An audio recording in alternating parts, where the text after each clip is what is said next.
నేను రావాలని కానీ నేను వస్తే బాగుంటుందని కానీ ఆయన ఎప్పుడు అడగలేదు, ఆయన నోరాలు అడగలేదు.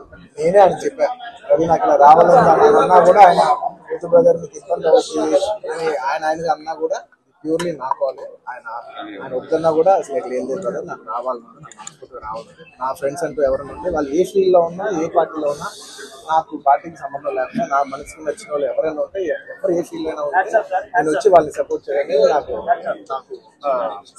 మనసుకు నచ్చితే చేస్తాం బ్రదర్.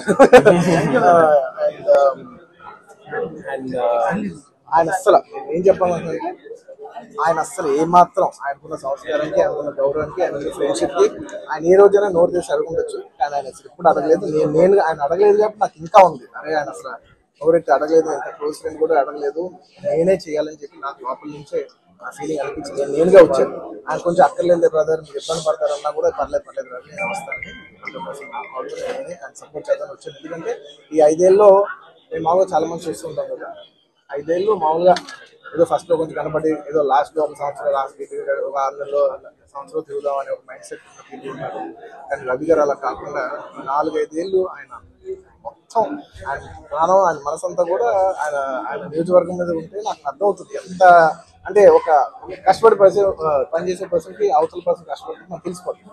ఇంత సిన్సియర్గా చేసే మనిషికి 100% నేను నిజంగా నేను ఇంకెవరి గురించి నేను ఇంత గ్యారంటీగా చెప్పలేదు.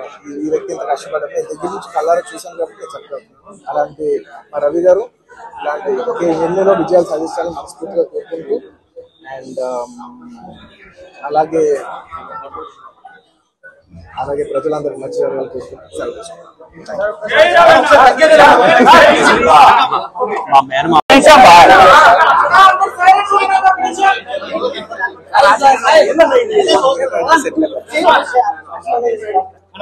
ఓకే మీరు సెటిల్ అవుతే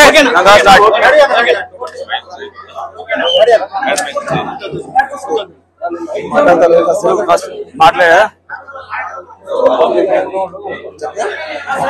చెప్పేసి అందరికీ నమస్కారం అండి.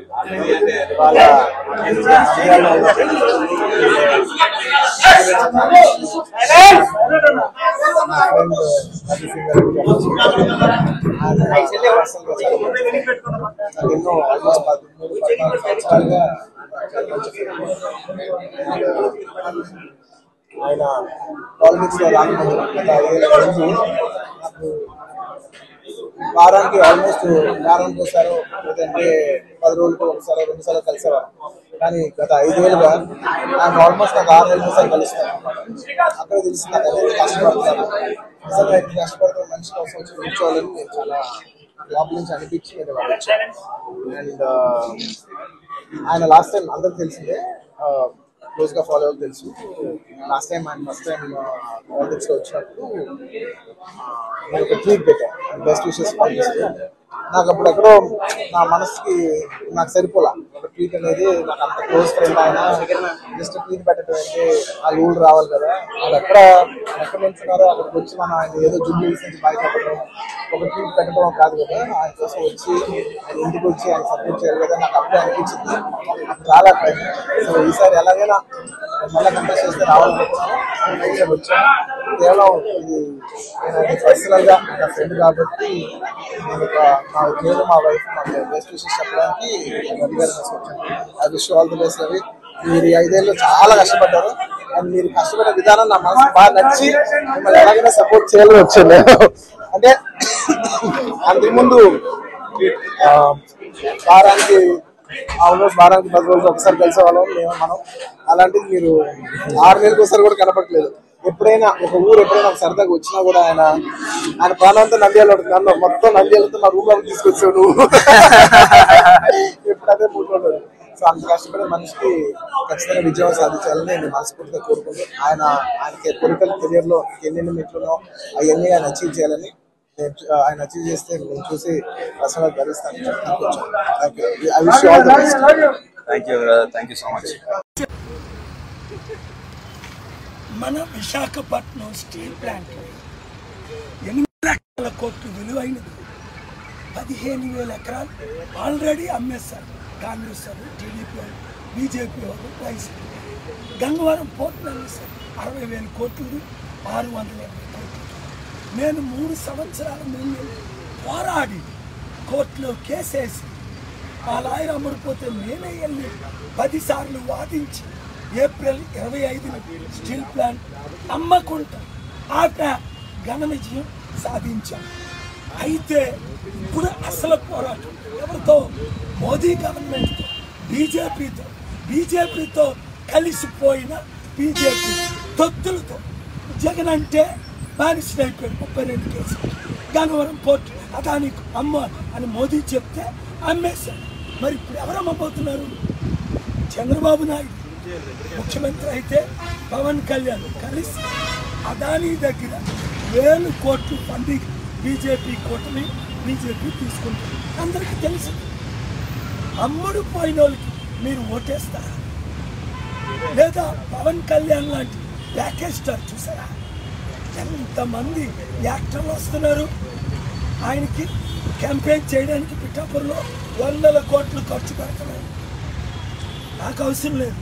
మీరే నా క్యాంపెయిన్ స్టార్స్, మీరే నా స్పోక్స్ పర్సన్స్, మీరే నా కుటుంబం. చిరంజీవి, అల్లు అర్జున్, బాలబాబు, ఈ బాబు, ఆ బాబు, పవన్ కళ్యాణ్, చంద్రబాబు, లోకేష్, వాళ్ళ కూటమి. జగన్కి 2700 మంది క్యాంపెయిన్ చేస్తున్నారు. 2 పార్టీలు 1,00,000 కోట్లు ఖర్చు పెడతారు. 1,00,000 రూపాయలు ఖర్చు పెట్టకుండా ఈ ఫేస్బుక్ ద్వారా మీ వైపు నేను వస్తాను. ఎందుకు? ఇది చాలా ఇంపార్టెంట్. నేనేం చేస్తాను? వాళ్ళు ఇచ్చిన మాటలు ఏమైనా నిలబెట్టుకున్నారా? స్పెషల్ స్టేటస్ తెచ్చారా? స్పెషల్ ప్యాకేజ్ తెచ్చారా? స్పెషల్ మినిమం తెచ్చారా? రైల్వే జోన్ కట్టారా? పోలవరం కట్టారా? స్మార్ట్ సిటీలు కట్టారా? క్యాపిటల్ సిటీ కట్టారా? ఒక్కటి చేశారా? వాళ్ళు ఏం చేశారో చెప్తా. మోదీకి అమ్ముడిపోయి తొత్తులైపోయి ఇద్దరు జైలుకి వెళ్ళి చివరికి మనల్ని అమ్మేశారు. కుటుంబానికి 5 కోట్ల రూపాయలు అప్పు ఎవరు తీర్చుతాడు? ఆంధ్రప్రదేశ్ రాష్ట్రం వడ్డీ తీర్చలేని పరిస్థితి. అందుకనే 5 లక్షల కోట్లు దానం చేసి నేను, 40 లక్షల వితంతులు ఆదుకున్న నేను, 3,10,000 మంది అనాథుల్లో ఆదుకున్న నేను మీ కొరకు వచ్చాను, మీ పిల్లల కొరకు, మీ భవిష్యత్తు కొరకు. ఏ స్టీల్ ప్లాంట్లు నేను ఇప్పుడు ఆపాను కదా, నన్ను ఎంపీ చేయండి. Serial number 14 Visakha MP. ఒక్కొక్కరు 100 మంది 1000 మందికి చెప్పండి. 13వ తారీఖుని సోమవారం దగ్గరుండి 10 మందిని 20 మందిని తీసుకొని వెళ్ళండి. చాలా సీరియస్గా కొండ గుర్తుకు ఓటేయండి. అలాగే గాజువాక ఎమ్మెల్యే సీరియల్ నెంబర్ 8 కొండ గుర్తుకు ఓటేయండి. మన సత్తా అదానికి, మోదీకి, గుజరాతీస్కి, దేశానికి చూపిద్దాం, పోరాడదాం, సాధిద్దాం. ఏదైనా ఫెయిల్ అయ్యానా నా లైఫ్లో? ఏదైనా మనకి సాధ్యం. మీరు నాతో ఉన్నారు, నేను మీతో ఉన్నాను. మనమే కుటుంబం. వాళ్ళంటే కుటుంబ పాలన, కుల పాలన. ఇది మన పాలన.